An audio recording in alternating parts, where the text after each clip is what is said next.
Grâce à Internet aujourd'hui, nous avons la chance d'avoir accès à énormément d'informations instantanées. Cependant, cela nous pousse aussi à prendre du recul, puisqu'il existe aussi énormément de fake news qui circulent.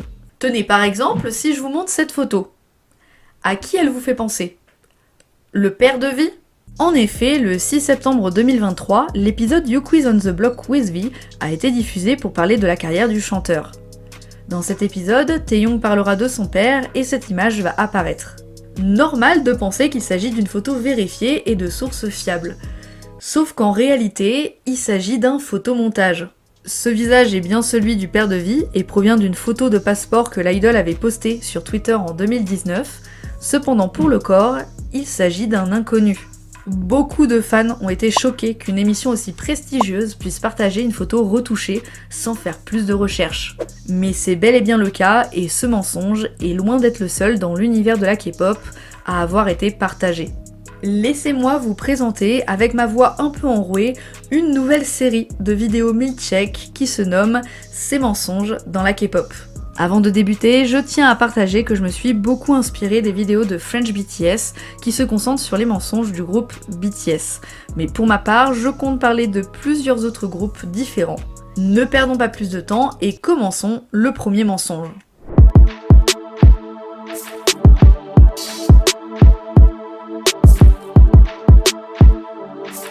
Et ouais, on commence fort avec un titre assez équivoque. En me baladant sur TikTok et Instagram à la recherche de plusieurs idées de vidéos, je suis tombée sur ce genre de publication parlant des groupes de K-pop les plus uniques. Mon œil a tout de suite été attiré par UHSN. Il y a une grosse faute d'orthographe sur cette vidéo. Attention, si je dis ça, c'est pas pour me moquer. Au contraire, vu les fautes que je fais, je pense que j'ai pas trop mon mot à dire. Mais c'est important pour la suite de la vidéo. Puis par la suite, mon œil a dévié sur Oni Popcorn, Mamadol, Maeve, Superkind et Eternity, qui sont des groupes que je connais et qui existent réellement. Sauf que les autres, j'en avais jamais entendu parler.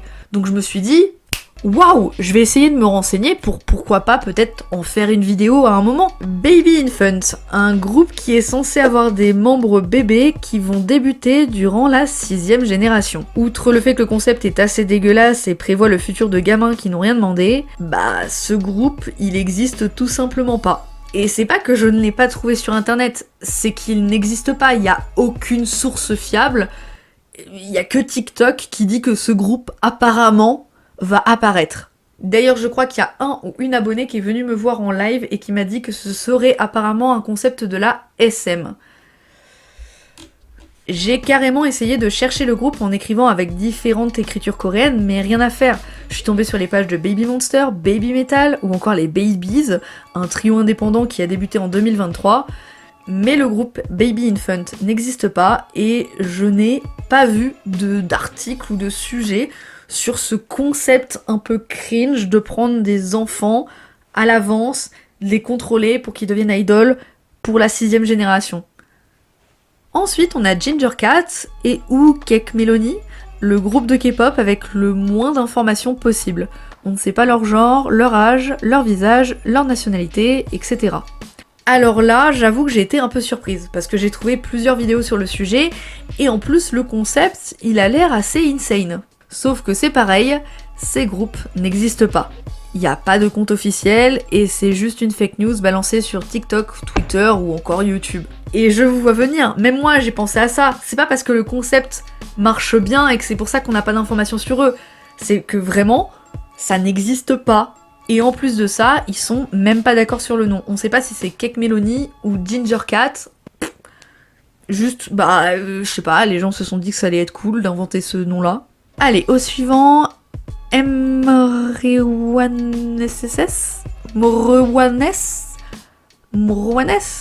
un groupe qui aurait disband un jour après leur début. Inutile de vous dire que, pareil, ce groupe n'existe pas, en plus d'avoir un nom un peu approximatif que je n'arrive pas à dire. Je pense que le but était de jouer sur l'histoire du groupe Solia qui a disband 5 jours après leur création, ce qui est déjà un cas très rare.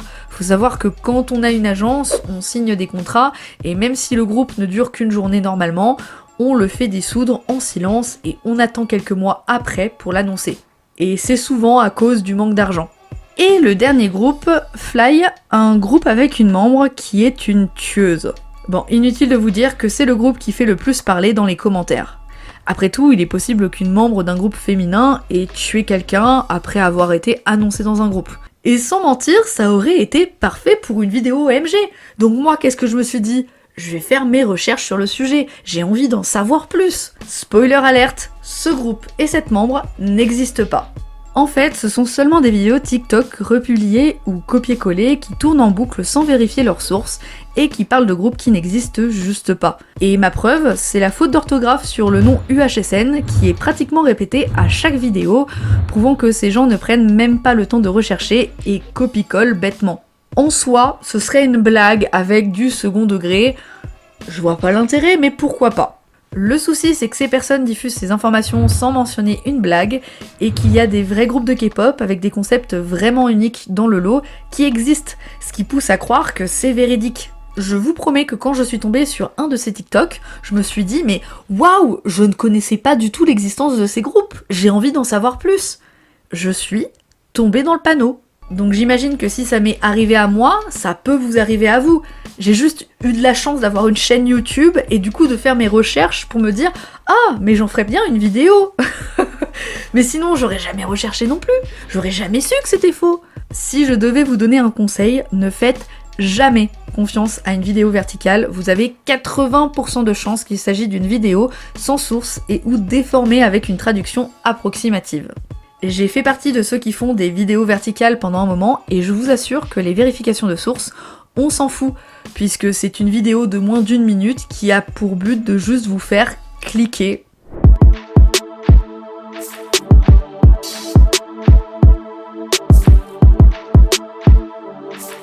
Ceux qu'on appelle les siblings Wang, littéralement les frères et sœurs Wang, désignent Wang Yeji des ITZY et Wang Yunjin des Stray Kids.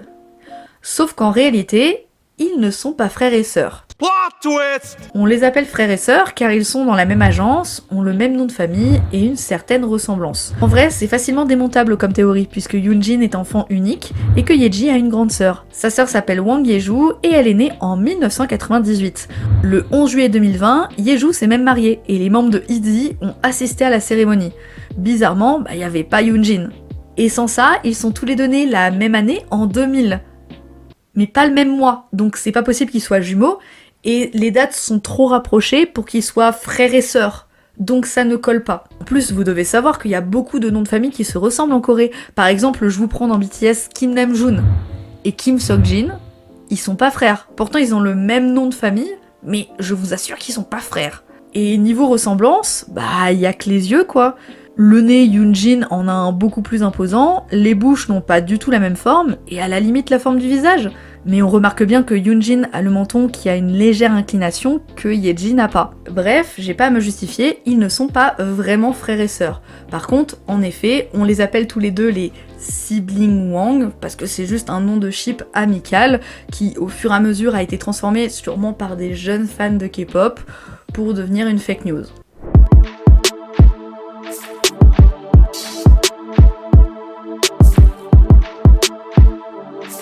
On reste sur les fake news de Stray Kids, et fake news un peu chelou, puisque apparemment Bang Chan aurait fait un BBL, un lifting brésilien des fesses. Il s'agit d'une procédure effectuée pour remodeler les fesses avec l'aide d'un plan ou d'un transfert de graisse spécialisé. Et cette rumeur, à votre avis, elle vient d'où ?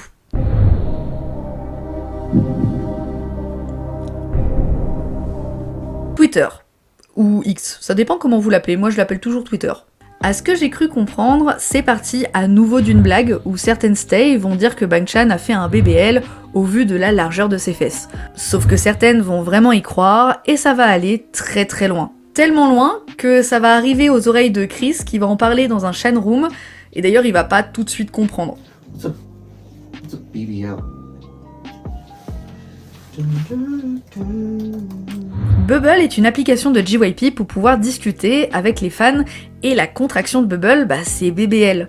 Évidemment, une fan va lui expliquer qu'on ne parle pas de l'application et celui-ci va finir par chercher sur internet de quoi il s'agit, il va être troublé, ne va pas comprendre et les fans vont le rassurer en lui disant qu'il s'agit simplement de rumeurs. car en effet, c'est faux. Don't worry about it, it's nonsense. Okay. Guess I won't worry about it then. Il s'agit simplement d'une blague qui a mal tourné comme la plupart des fake news.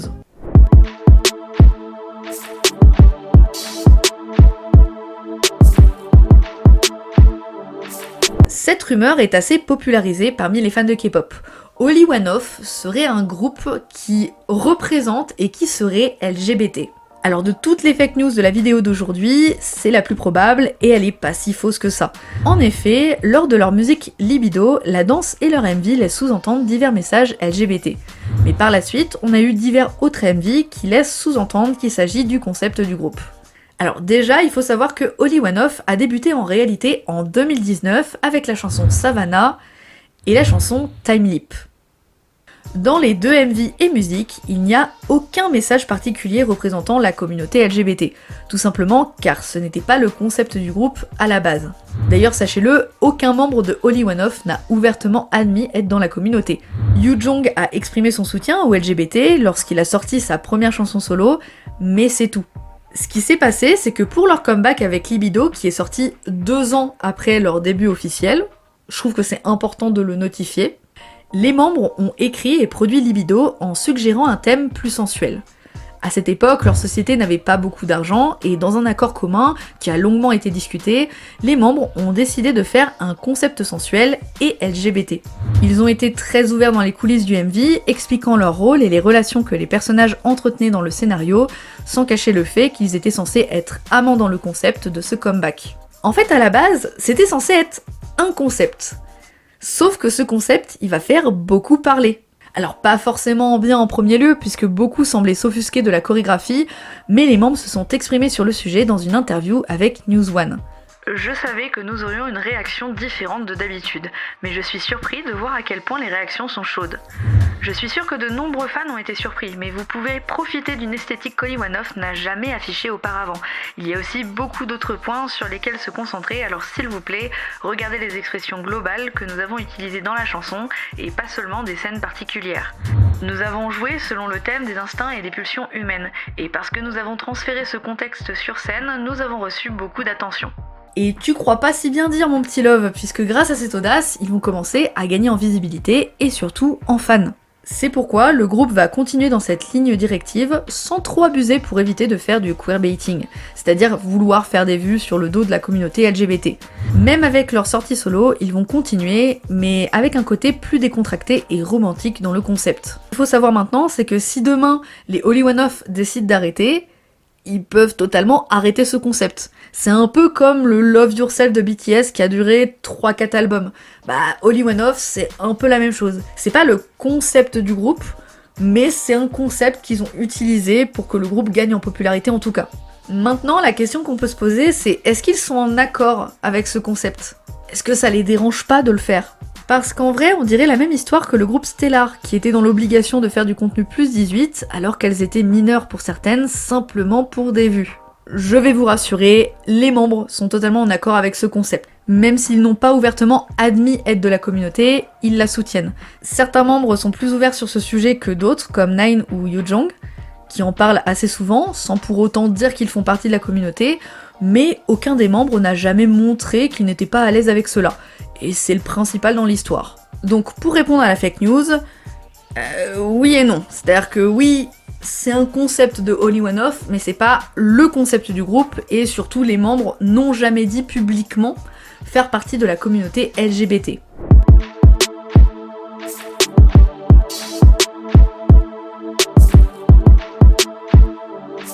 Est-ce que vous connaissez cette citation ? Personne ne naît laid, nous naissons simplement dans un monde de jugement. Cette citation aurait apparemment été citée par Namjoon des BTS. Si tu fais une recherche Google sur la citation, un grand nombre d'images de citations inspirantes apparaissent, certaines avec sa photo. Sauf que c'est totalement faux, RM n'a jamais dit cette phrase. Et oui, je vous ai gâché votre effet Mandela. Cette citation est apparue avec le nom de RM en mai 2019 et c'est devenu viral pour les ARMY Selka Day.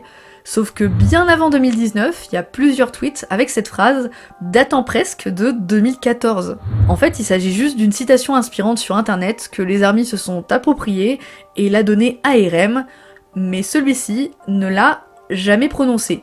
Il a dit des phrases qui étaient plus ou moins équivalentes, mais il a jamais prononcé cette phrase.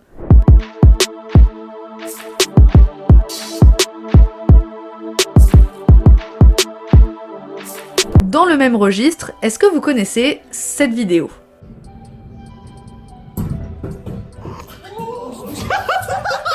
Et là, j'en vois certains me dire « Eh, mais c'est Stray Kids, avec Yoonjin qui se cogne la tête, Jisung qui tombe et Mino qui rigole !» Et là, il y en a d'autres qui vont me répondre « Mais non, c'est BTS, avec Jin qui se cogne la tête, Jungkook qui tombe et J-Hope qui rigole, on reconnaît même son rire !» Et puis il y a eu aussi des gens qui pensaient que c'était Seventeen et d'autres qui pensaient que c'était NCT. Mais si je vous disais qu'il s'agit ni de NCT, ni de Seventeen, ni de BTS, ni de Stray Kids, et même pas d'un groupe de K-pop en réalité. La vidéo vient du groupe Seven Men Samurai, un groupe japonais de 6 membres qui a débuté en 2018. D'ailleurs, pour le prouver, voici un extrait de la vidéo complète en question, puisqu'il s'agissait en réalité d'un prank. 3 membres du groupe expliquent que parfois ils ont du mal à voir la porte, ils vont donc dire à 2 autres membres de venir, faisant comprendre que la porte est ouverte, sauf que non, et pouf, il y en a un qui est tombé et il pensait pas que l'autre allait arriver juste après. Je pense, personnellement, que cette déformation vient de TikTok. Des fans de K-pop ont pris la vidéo, ont dit qu'il s'agissait pour rire de Stray Kids ou BTS, les gens sont tombés dans le panneau, et à ce que j'ai compris, plusieurs fois des fans de Seven Men Samurai ont exprimé leur mécontentement, sauf que les fans qui ont posté ces vidéos se sont défendus en disant « Mais je sais que c'est pas Stray Kids, c'est juste pour rire ». Sauf qu'encore une fois, comme ils ont pas mentionné qu'il s'agissait d'une blague, bah il y a des gens qui ont vraiment cru, moi y compris.